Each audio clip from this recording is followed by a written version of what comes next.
A really big week this week in terms of our agenda and especially jobs. First and foremost, the tax relief and job creation bill. Again, we rolled it out last week, but after looking at it again this week, I think you find the property tax relief, the investment innovation, and that job training placement. Some of the things that are in that bill are exactly what we've heard from manufacturers, from business owners. Gave a speech, I think it was yesterday, to a group of precision manufacturers, and when asked, 75 to 100 of them in the room, how many of you are an LLC, LLP, S Corp? Almost the entire room raised their hand. What's the most important thing? Property taxes. The upfront exemption for equipment is really important for them. So if you go out and listen to job providers, listen to the business women and men of the state, they will give you exactly what they need to help them be productive. We did that. The permitting reform, Representative Fabian had yesterday. It was a really good process, really good at speeding up the process, helping to move that along so that when you're comparing an apple to an apple, a Wisconsin or a South Dakota to Minnesota, hardworking, very studious people that are well educated, that are going to show up every day, and the difference is 120 days or 820 days between the time you put in your permit and actually get to turn dirt in the ground. This is going to help, I believe. And then photo ID to make sure that every vote is every voter has their right not only to vote but also to be counted. So a very big week this week. Went through a lot of things. Next week we'll have on the floor, we'll be on probably just about every day is Monday, Tuesday, Thursday again is this week, possibly a Wednesday day. We're going to have a synthetic drug bill up, quite possibly the U of M bill, and then Representative Dean will give you a brief update on the health care committee that went through the is it a policy or a finance bill last night? It's Jim's committee. Yeah. The health committee wrapped up last night at about 11 o'clock with Representative Abler's committee, and the biggest piece of that is the waiver extension from the federal health care program for the 1.7% cut. This is paid for within the bill, $22 million. And that's contingent on us not getting a federal waiver, so we've got a deadline coming up, I believe, very, very shortly on that, so that should we not receive that waiver, that this would pay for those folks so that we don't see interruptions to service for folks in care facilities that would be impacted by this somewhat, sometimes in some places severely by this. So this is one of those not nice to do things, but this is one of those have to do pieces. So we hope to work with the governor and make sure that we take care of this, because we cannot be sure that that waiver is going to come particularly on time with the tight deadlines in Washington. So that's the biggest piece from the health care bill. And other pieces within that, there's a lot of good reform pieces that Jim would have to speak to. I'm not as familiar with the bill as I would like to be. But that's the biggest, most newsworthy piece that we'll be moving through. It's also the biggest dollar item that we'll probably see as a change item at the end of session, $22 million. Mr. Speaker. Yes. I've had contact with state county auditors and also elections people throughout the state, and have asked the question, if photo ID were to become law, if they would see a higher attrition rate for election judges. Do you think the loss of election judges is worth photo ID's passage? It sounds like a three-part hypothetical. We pass photo ID so that when voters go to vote, you are who you say you are when you vote. I think that the election integrity in Minnesota is one of the most basic and fundamental pillars of our democracy. Photo ID is going to do that. I think you got 3 or 4 layers of hypothetical in there. We pass photo ID to make sure when you go to vote, you are who you say you are. Mr. Speaker, you made a reference to the University of Minnesota bill. I don't know what you're talking about. Oh, the liquor bill. Whether or not to sell beer on campus at certain locations. I think Chair Hoppy, former Chair Atkins, has been working on something with the University of Minnesota. So, and the other one I forgot too, LIFO is in conference committee. That could be wrapping up next week. Hoping again to have some indication from the governor about where we would be on that. We've had another couple of great editorials from around the state saying how important it is. So, Can you tell me a little bit about last night's shenanigans on the House floor? shenanigans. I'm sorry, I'm not familiar with what shenanigans you're talking about.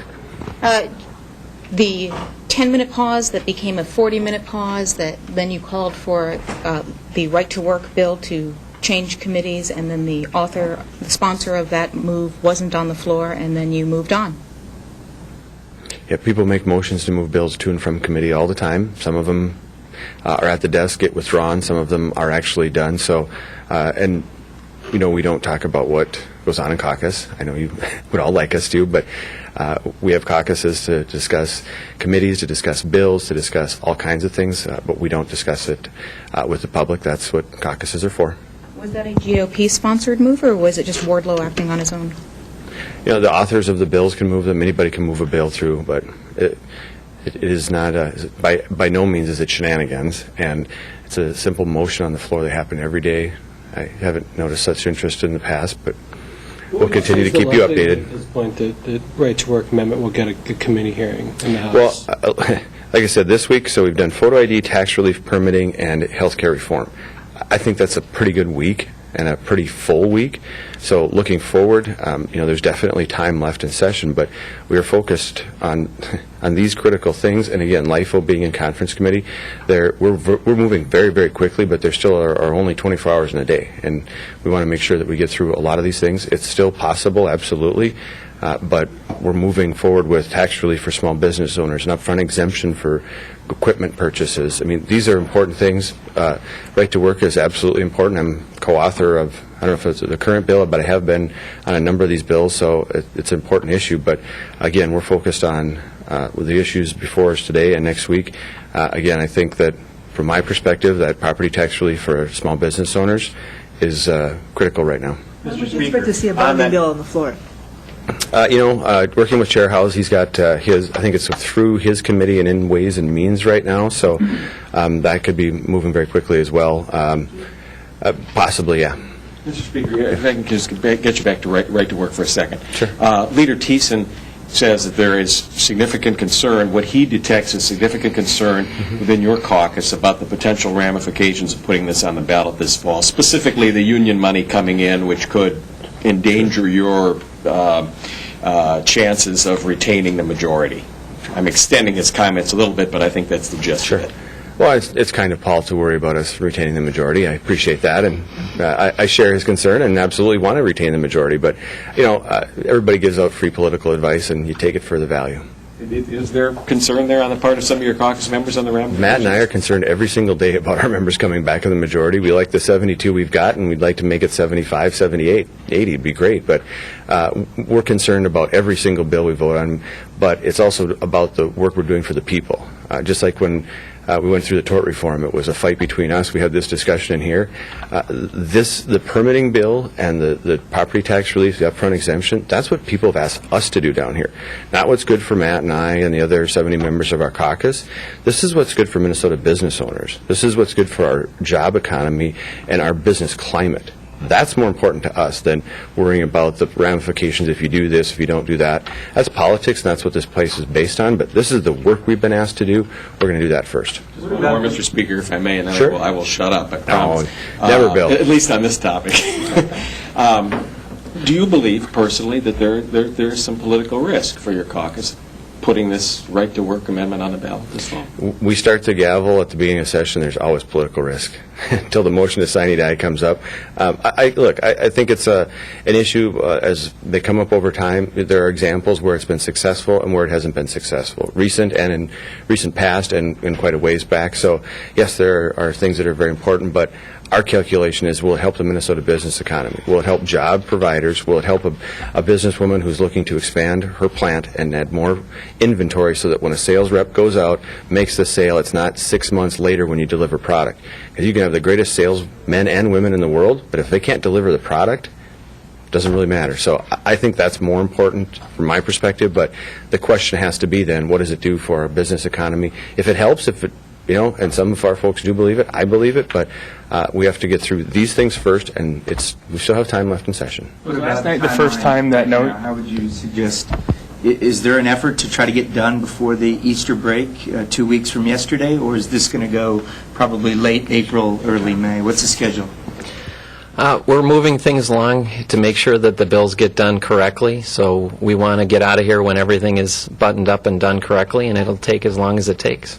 Is that specific to the question, is there an effort to try to get done before the Easter break? Or is that just a meaningless date on the calendar? Well, it's a natural break, so that people are out. That's one of the things people ask each other, when are we going to get done, when are we going to get out of here, and I understand that.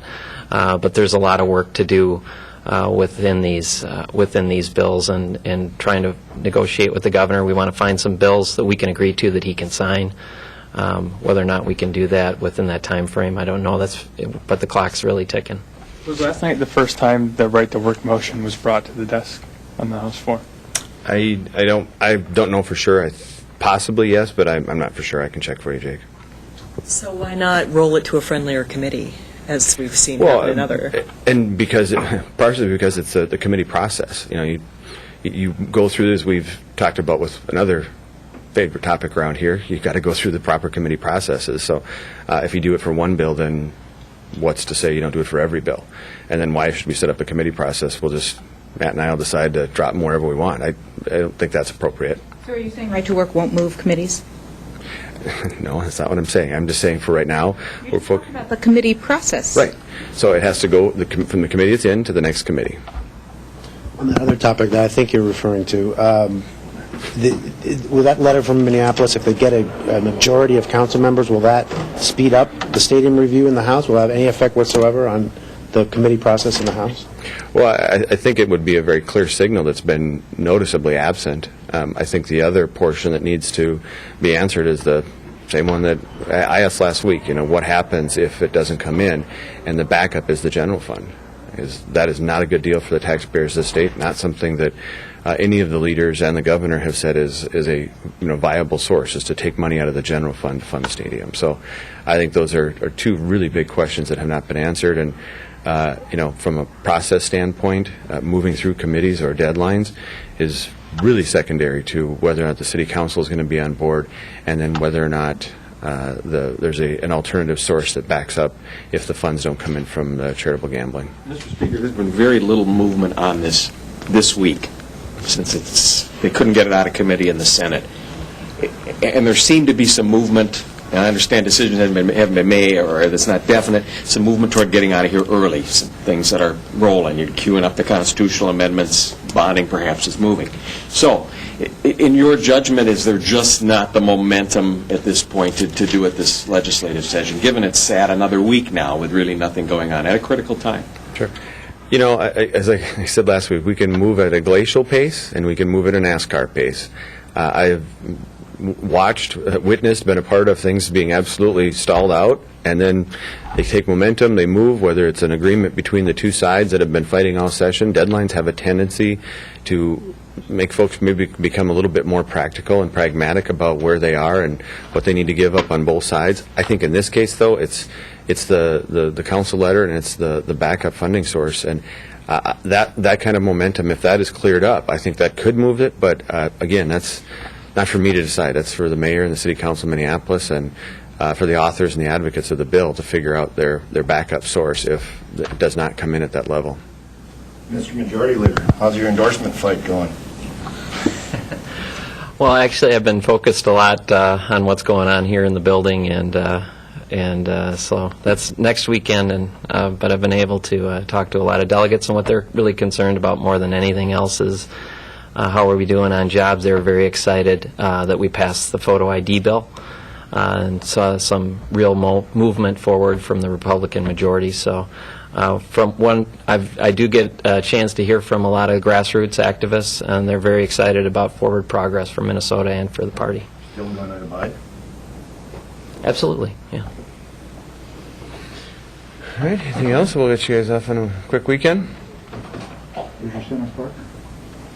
They got a full schedule for today. They saw what happens when you bring photo ID up on the floor, so they're going to start a little earlier than we did. Thanks, guys. Have a great weekend.